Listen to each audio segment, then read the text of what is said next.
Hello everyone and welcome back to James Talks Sport.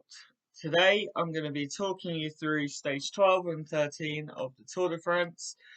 Two stages we thought were going to be sprints and two that I thought that could see Mark Cavendish equal and then break the stage win record. So let's delve right into stage 12 of the Tour. Stage 12 from St. Paul Trois Chateaux to Neems, covering 59 kilometers. It's a rolly day, it was, but I don't think anyone expected the breakaway that went away to be so strong and have so many sprinters teams. We had Harry Sweeney from Lotto Soudal. Obviously they've lost Ewan, and most of their riders, so they're going to attack. Andre Greipel was the big surprise. Alaphilippe, Niels Pollitt, and Imanol Eviti, to name a few. They built up a big advantage. I think Cavendish, after 1-2, maybe needed an extra sort of rest recovery day. So all eyes were on Alaphilippe's.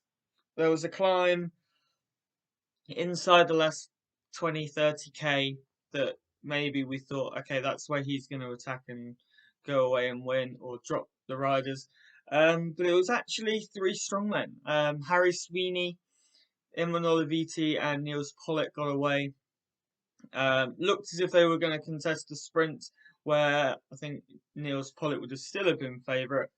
But he chose to go out on the attack, got the gap, and completed his second stage win of his career. He's obviously had some very good results. He's had plenty of top 10s, top 5s, podiums, including Roubaix. But to win on the big stage at the Tour, fantastic stuff from Niels Pollitt. He deserves it. He's a good developing rider. Elsewhere, I can't speak. The bunch came in at about 15 minutes back, so nice, much more chilled day for the peloton there. Ready for the day. Maybe that was the case because they thought potential crosswinds were going to shape the whole of stage 13. Let's take a look through stage 13 from Neems to Carcassonne. 219 kilometers, so another long one. Like last Friday we had 250, this Friday 220, so not bad. Sadly the crosswinds didn't appear. Going across the Med as it did, you sort of hoped that there would be plenty of crosswinds. Would have been a chance to try and put Pogacar under pressure, or a chance for Quick Step to get rid of other sprinters like Buhani and Philipsen and co. The break got out. 3 riders were in the break, including Pierre Latour. Great. The peloton never really got them, let them go out of sight. There was a nasty crash that took down a lot of riders. Yates, Kluger, and plenty of others, to name a few. Yates has unfortunately pulled out. Lucas Hamilton as well. So heading into the sprint, it was another rolling day, so it wouldn't have been easy for someone like Cav. He explains himself that it was similar. The roads were very slippery, and he thought it punctured several times, but it was just the roads. So heading into that final K, they took the right, they went up a drag. Casper Asgreen, Ballerini, Morku were on the front ahead of Cav. Ballerini did a fantastic job of controlling Asgreen. They didn't go too hard. Ballerini didn't want to go too early. DSM came up on the outside, and it looked as if for a second that they were getting swamped. But then Ballerini took control of the front. Morku sat behind DSM with Cav. Then round that final bend, Ivan Garcia Cortina tried to make a move. Morku and Cav straight on it. I didn't know where the finish was. It came up very quickly. Cavendish, Philipson unleashed their sprint, and next moment they'd crossed the line. Morku, I don't think he had to use his brakes, but he certainly had to slow down to give Cav that win. And he won the 34th stage of the Tour de France, equaling Eddie Merckx. I mean, wow, yeah. Never thought, as we've said before, never thought that we'd get to this stage with him. Fantastic, fantastic result for Cav. In probably one of his hardest sprints. There was a sprint uphill that he won in 2011, and that's probably on the same level, not in terms of the climb, but in terms of the technical nature of the finish. Can he break the record? If he can get over the mountains, he's got two stages, stage 19 into Libourne, and then into Paris on the Champs-Élysées. The romantic in me wants it to be on the Champs-Élysées, but he could win 36 if the team wanted to. So there's 12 and 13. Now I'm going to look ahead to the weekend and see what the weekend has in store and make a few little GC predictions and see what happens.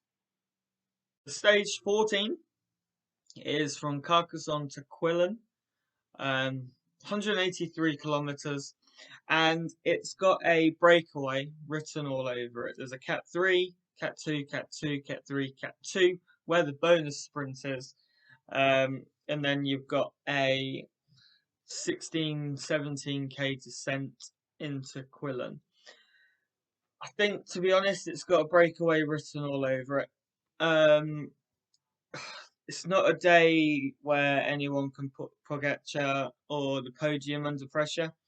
So the breakaway, I'd imagine the likes of Alaphilippe, maybe Wout van Aert again, but mostly mostly teams that haven't won yet. So maybe you'll see Valentin Madouas for FDJ and riders of that ilk to get into the break. If he was here, it would be a perfect day for Van der Poel, which is why it's such a shame he's not here. But maybe the peloton are quite happy he's not. Prediction, breakaway, I can't really pick a winner from that. So we'll move on to stage 15, from Serret to Andorra la Vella. There we go, I got there eventually. It's a big mountain stage, this. I said at the beginning of the tour that if you wanted to create an aggressive race, this will be the day to do it. You've got Cat 1, Mont Louis, 8k at 5.7. You've got Pontenviala, 10k at 5.9, but it goes up to 2,000 meters, and there's a category 2 climb. It's sort of 2 climbs in one. And then where you've got the bonus sprint, you've got the Col de Biexalis at 6.4k at 8.5. The top of that comes in 14 from the finish. You've got a nice descent, which looks quite technical, so it is one that you could get time on riders and increase your time. For example, aggressive racing, if it was Ineos, put 2 riders in the breakaway, Teo, say, and Kwiato, although you might want to keep Kwiato there for Carapaz to pace before he attacks. 2 riders in the break. Carapaz goes on the Enviala, bridges up to those 2 or just one of them, and then they pace the descent, they pace the next climb for Carapaz to go solo and hope for the best. in a perfect world, I think that's what you would do.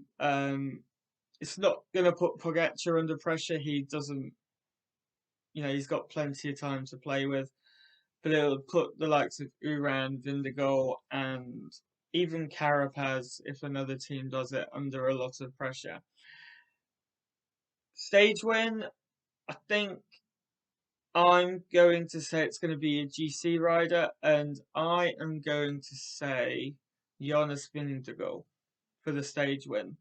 I think Movistar will want to be aggressive because it's going into Andorra, and it's as close to Spain almost as they're going to get in this year's race. But I think Jonas Vingegaard showed on Vontu that he is arguably the strongest of the GC riders. If it's a break, maybe if he's recovered, someone like Gaudu, if he's recovered from the heat stroke. And then we head into the rest day before Col du Port on Bastille Day. So, thank you very much for watching. I will see you on the rest day, and where I'll be taking a look at the weekend and seeing what actually happens, seeing how wrong my predictions are. So I will see you then.